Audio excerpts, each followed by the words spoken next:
Selamat siang semua. Bagaimana kabar kalian hari ini? Semoga semua sehat selalu ya. Ingat, selalu menggunakan masker. Nah, di pertemuan minggu lalu, kita sudah melaksanakan ulangan harian. Pertemuan kali ini, kita akan membahas bab selanjutnya, yaitu tentang bioteknologi.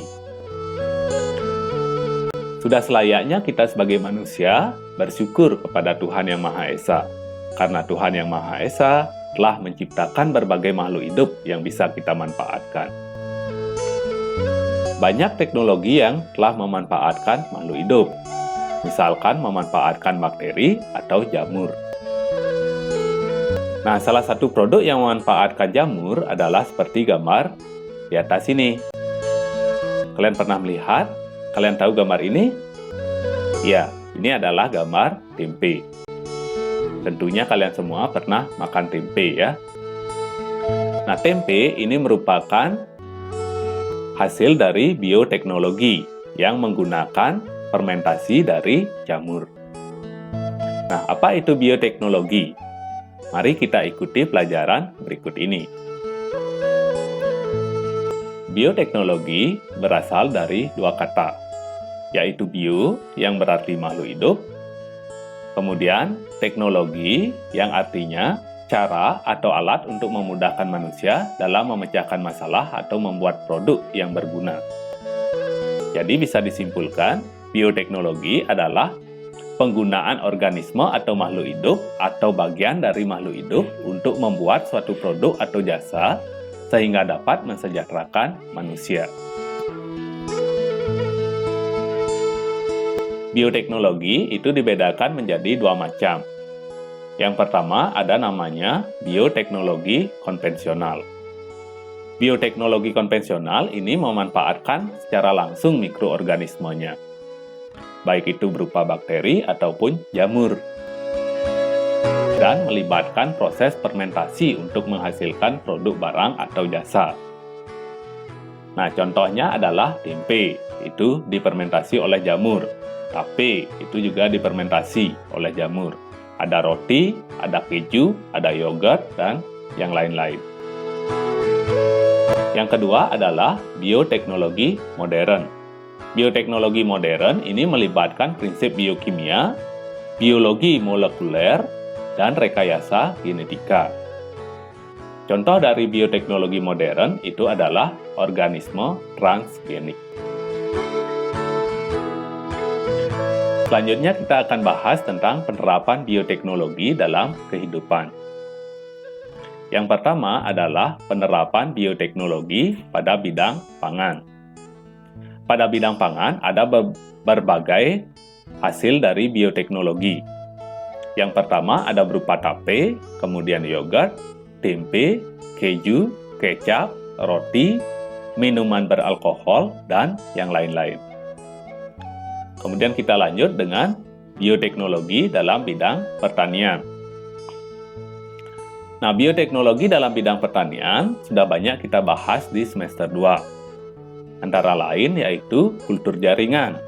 Ingat, kultur jaringan itu memanfaatkan prinsip totipotensi.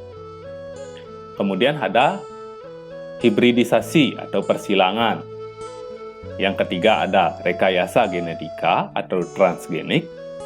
Yang keempat ada hidroponik atau aeroponik. Hidroponik memanfaatkan air, aeroponik memanfaatkan udara. Selanjutnya adalah pemanfaatan bioteknologi dalam bidang peternakan.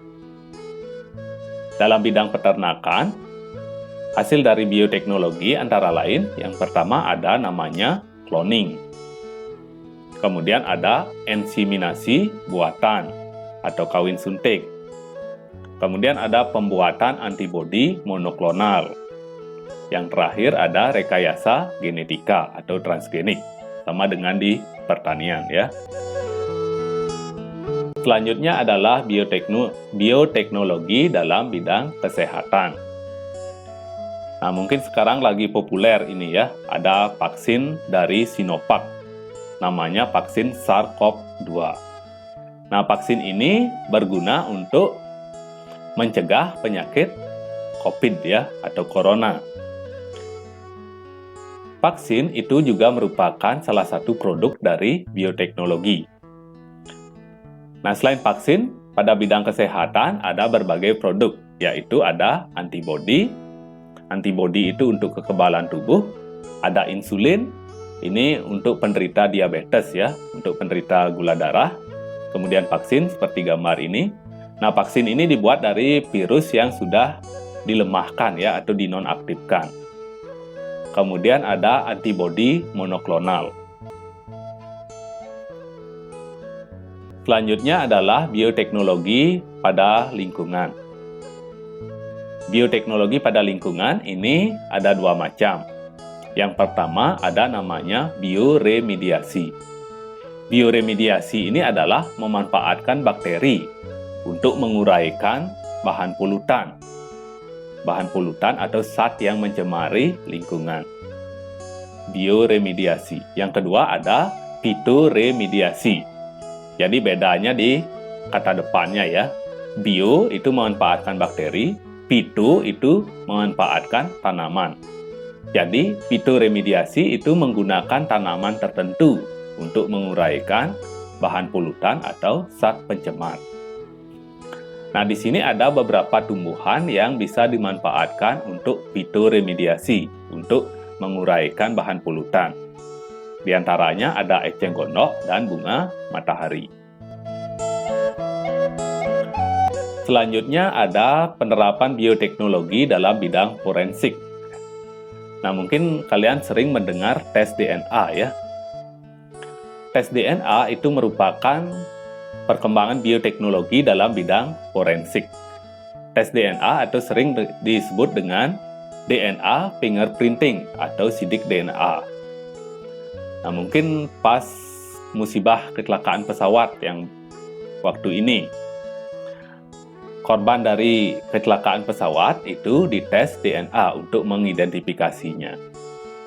Jadi tes DNA itu disebut dengan DNA fingerprinting atau sidik DNA.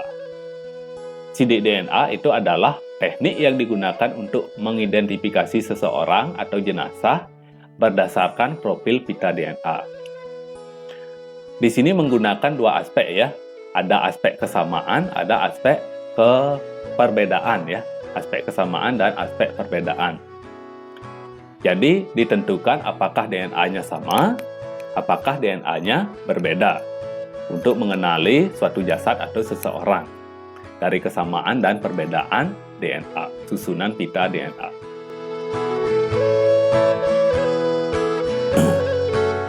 Nah, demikian yang bisa Pak sampaikan. Untuk lebih lengkap, kalian bisa pelajari di buku paket, buku pendamping materi, atau kalian bisa searching di Google dan media-media yang lain. Nah, kalian harus belajar ya.